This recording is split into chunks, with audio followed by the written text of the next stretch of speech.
여러분들의 시간을 10배 더 가치 있게. 안녕하세요, 경매 유이사입니다. 매달 5,000건의 경매 물건을 보고 그 중에서 권리 분석상 안전하고 바로 입찰에 들어갈 수 있는 물건만 매달 500건을 뽑는데요. 그 500건 중 우리 유님들께 오늘 추천드릴 물건은 서울에 있는 아파트 물건입니다. 서울에 무려 26평형 아파트 물건이 3억대까지 떨어져서 제가 추천 물건으로 가져와 보았는데요. 오늘도 역시나 권리 분석부터 추천 입찰가까지 전부 다 말씀드려 보도록 하겠습니다. 들어가기 앞서 제가 4월 19일 토요일에 경매 낙찰 2달 과정을 다시 한번 오픈을 했는데요. 오프라인으로 강남역 인근에서 진행될 예정이며 자세한 내용은 위쪽 전화번호나 아니면 아래 고정 댓글란 참고를 해주시고요. 바로 물건을 한번 보도록 하겠습니다. 이 물건은 도봉구 쌍문동에 위치한 아파트 물건이고요. 17층이네요. 층수는 탑층일지 좋을지는 확인을 해봐야 된다라고 말씀을 드렸고요. 감정가는 4억 2,900에서 지금 1회 입찰되어서 3억 4천까지 떨어진 상태고요.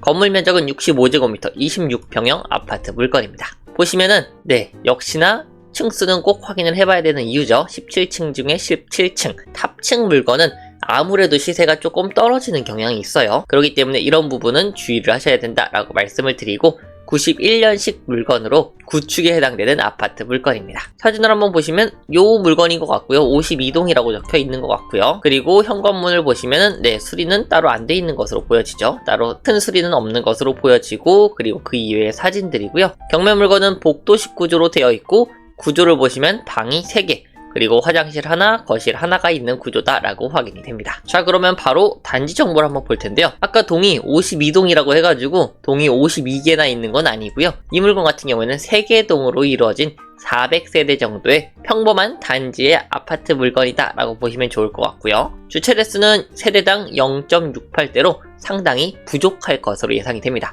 이중 주차는 일단 기본적으로 있겠죠. 그래서 주차 문제가 있는 아파트구나 라고 예상이 되고요. 그리고 경매 물건 같은 경우에는 요 평수입니다. 요 평수 가장 작은 평수고요. 방이 3개 그리고 화장실 하나, 거실 하나 있는 구조 똑같이 확인했고 복도식 구조라고 확인이 됩니다. 다음으로는 입지를 한번 보려고 하는데요. 경매 물건은 이쪽에 있는 아파트 단지였고요. 쭉 축소를 해보면은 인근에 역이 없죠. 여기 쌍문역이 있고 창동역이 있는데 걸어서 가기에는 약간 거리가 있는 위치입니다. 그렇기 때문에 역은 조금 멀다라고 보시면 될 것 같고요.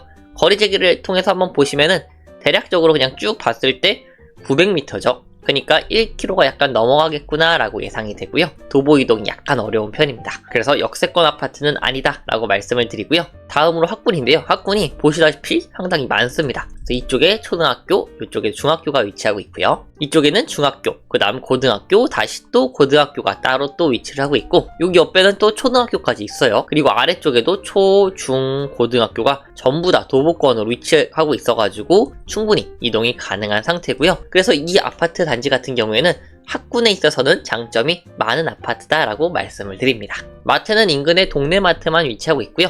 관공서 같은 경우에는 여기 쪽에 주민센터가 있고 우체국도 위치하고 있어서 관공서 용도 용이하다라고 말씀을 드릴 수가 있겠습니다. 그래서 이 아파트 같은 경우에는 역만 조금 멀다 뿐이지 이렇게 아파트 단지들이 다 모여있죠. 이렇게 아파트 단지들이 모여있는 곳의 특징은 인프라는 어느 정도 잘 갖춰져 있다는 겁니다. 학군도 잘 갖춰져 있고 그 이외의 생활 인프라도 다이소나 아니면은 메인 브랜드 등 어느 정도 잘 갖춰져 있기 때문에 이렇게 아파트가 많은 지역 같은 경우에는 인프라 및 생활 편의시설은 어느 정도 갖춰 있다라고 보시면 좋을 것 같고요.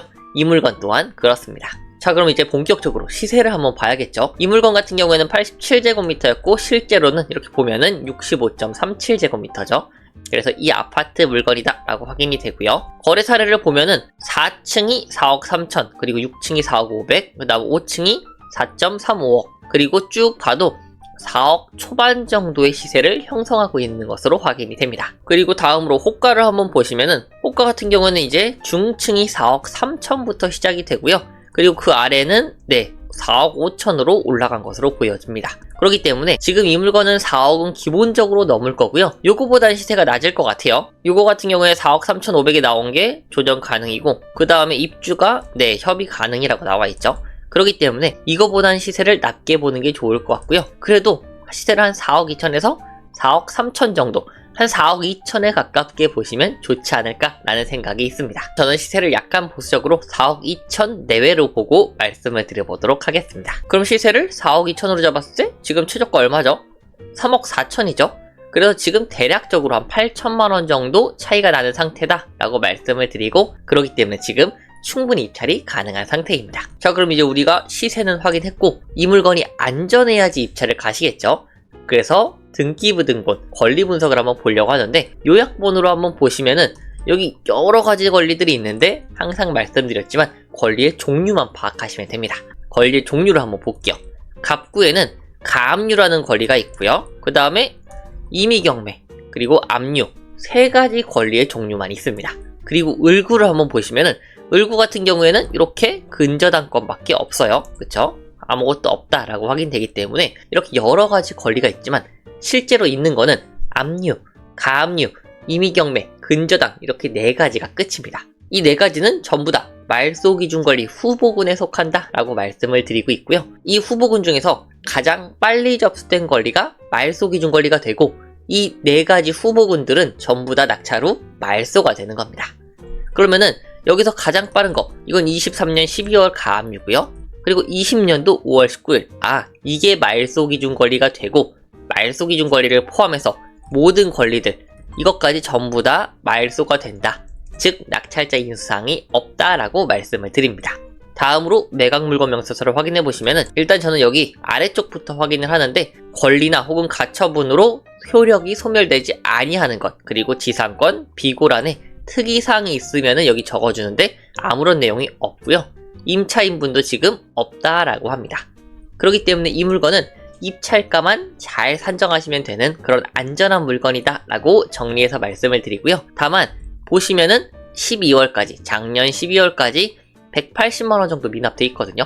그럼 지금 한 3, 4월이니까 한 200만원에서 300만원 정도 사이, 조금 여유롭게 한 300만원 정도 잡으면은 괜찮을 것 같다 라고 말씀을 드리고, 때문에 이거는 관리실에 한 번 더 확인할 필요가 있겠다 라고 말씀을 드립니다. 그래서 입찰가 산정할 때는 관리비까지 같이 산정해서 입찰가를 산정하셔야 되고요. 이런 부분들을 전부 다 감안했을 때 시세를 4억 2천 정도로 잡았을 때 경매유의사의 추천 입찰가는요 3억 8천에서 3억 9천 사이입니다. 그래서 이 정도 가격을 쓰시면은 괜찮은 수익을 얻으실 수 있지 않을까 라는 생각이 있고요.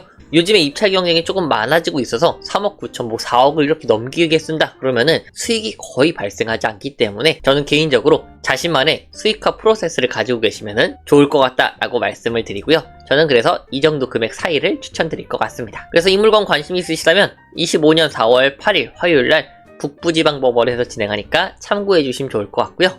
오늘 내용도 좋으셨다면 좋아요와 구독, 알람 설정까지 부탁드립니다. 앞으로도 좋은 정보, 좋은 소식으로 다시 찾아뵙도록 하겠습니다. 감사합니다.